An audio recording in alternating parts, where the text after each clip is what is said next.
One more time. Oh, high school. Oh, high school. Oh yeah. Yeah. Right. These, Now they almost grown then. these are miniature adults. Like, you're not talking. Yeah. My mama don't talk to me like, well, so and of course, just trying to figure out ways to build those. That's when I realized relationships were going to be the key. I realized that I didn't have to come in trying to bark orders. Instead, I had to come in and build a community. And it took me a while to understand that. Of course, as a first year teacher, they don't teach you the part about building communities, right off the jump. They want you to make sure that your instruction is crispy, right? Of course, you're talking to somebody who spent 4 years in undergrad trying to, perfect the craft. So you would think that person would be prepared on that part. But nonetheless, it was just trying to build relationships with my students.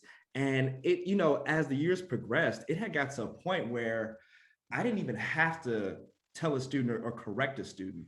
It was, if it wasn't their peers, it was their older brother, it was a cousin, and it may have even been their parents, because the area in which I served, it was very communal, and everybody knew everybody. And if they liked you, and they made sure the neighborhood, the community would take care of you. And if they didn't like you,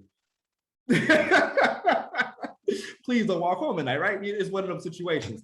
But that was one of the major challenges, was figuring out how to build a relationship, how to not be a pushover, but also how to stay firm in my profession, to make sure that they took me seriously, but they knew that we can laugh and joke and you can tell me some things and I could be a mentor or of some assistance. So that was one of the major challenges. But just kind of moving forward, after I felt like I started to get it, the successes started to be shown.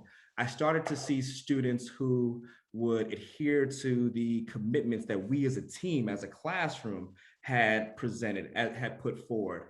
I started to see students who weren't even in my class wanting to be in my class and coming to me with questions and concerns. And even furthermore, I started to see my